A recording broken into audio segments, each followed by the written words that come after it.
Buenas tardes, soy Papus Fonsenger, soy el director del Museo de Arte Contemporáneo Querétaro y hoy otra vez les llevamos hasta su casa una recomendación del libro que se encuentra en nuestra biblioteca del museo. Esta semana les presentamos el catálogo Take My Breath Away con obra de Dan Bo, uno de los artistas contemporáneos vivos más importantes, publicado por el Guggenheim, donde documenta una serie de 30 exposiciones que mostraron su trabajo alrededor del mundo. Dan Bo es un artista conceptual, escultor e instalador danés de origen vietnamita. Actualmente vive y trabaja en Berlín, Alemania. En sus obras explora los temas de la apropiación y la fragmentación, incorporando su experiencia como ciudadano y usando con frecuencia su propia vida como material. Dan Bo nació en Vietnam en 1975.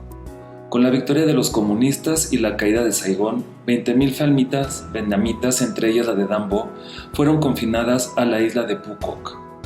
Hasta que, 4 años más tarde, el padre del artista construyó una precaria embarcación para 117 personas con la que intentaron cruzar a los Estados Unidos. Un barco perteneciente a la Danish Maersk Shipping Company los rescató, los dejó en Singapur mientras procesaban sus papeles de asilo y la familia de Bo se estableció en Dinamarca, donde el artista se crió y se formó. Los eventos que lo llevaron a él y a su familia a emigrar de Vietnam y su integración y asimilación a la cultura europea quedan reflejados en su obra, en la que se hallan constantes referencias al colonialismo, la emigración, la economía cultural, la idea de libertad, etcétera, etcétera, etcétera. Su trabajo está compuesto a partir de vestigios de su propia historia y de la historia general. Sus relaciones personales, acontecimientos de la historia, encuentros al azar y confrontaciones con el pasado no solo forman parte de la práctica artística de Bo, sino también de toda su vida, una cadena interminable de asociaciones y referencias que van tejiendo significados.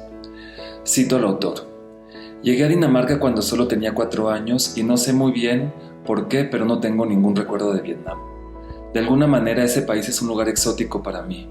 Llegó a mi conciencia a través de las historias que me contaban mis padres y hermanos y todo empezó a adoptar una forma de fantasía porque carezco de estas imágenes". Dan Bo combina en sus instalaciones su propio pasado con la historia de Vietnam y del mundo. En varias de sus exposiciones presenta sus papeles personales, su pasaporte, su carta de trámite, burocráticos, cartas que le fueron mandado por la escuela, porque a su vez estas cartas cuentan una historia. Esta práctica tiene un pie en la naturaleza del arte conceptual, pero es más performativa.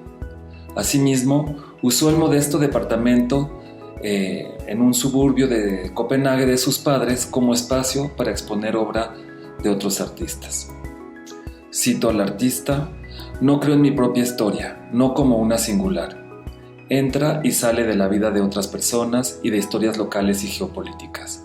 Me veo como cualquier otra persona, un contenedor que ha heredado estas marcas de la historia sin heredar ninguna dirección.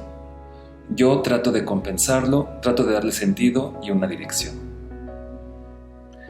En Oma Totem, el artista construyó un tótem a partir de una televisión, un refrigerador, una lavadora y un crucifijo de madera que pertenecían a su abuela y que resumen la experiencia de emigrar y de la absorción cultural. Estos objetos le fueron donados por un programa católico para ayudar a los inmigrantes a aclimatarse al occidente. En esta obra, el artista hace una transición de la experiencia de la guerra y del desplazamiento hacia un arquetipo económico y cultural. Dan Bo también usaría esta figura para crear la tumba de su abuela. Bo trabaja con objetos cotidianos, involucrando la visión de Duchamp a través del ready-made por una parte y la crítica del consumo de las culturas de masas por la otra. En consecuencia, Dan Bo reflexiona con frecuencia acerca de los conceptos de propiedad e identidad intelectual mediante el uso de documentos personales y la apropiación de las obras de otros artistas. Por ejemplo, durante un viaje, Bo descubrió una carta de despedida escrita en 1861 por un misionero francés que estaba trabajando en Asia. La carta la escribió el misionero a su padre en la víspera de su ejecución, una de las muchas muertes que propició la colonización francesa de Vietnam a mediados del siglo XIX. Danbo le pidió a su propio padre que reescribiera la carta con su excepcional caligrafía y le mandó una transcripción original de la carta a todo aquel que estuviera dispuesto a pagar 100 euros por ella y que archivara todos los intercambios. Más de 200 transcripciones se han extendido de forma viral, individual y entre instituciones de todo el mundo.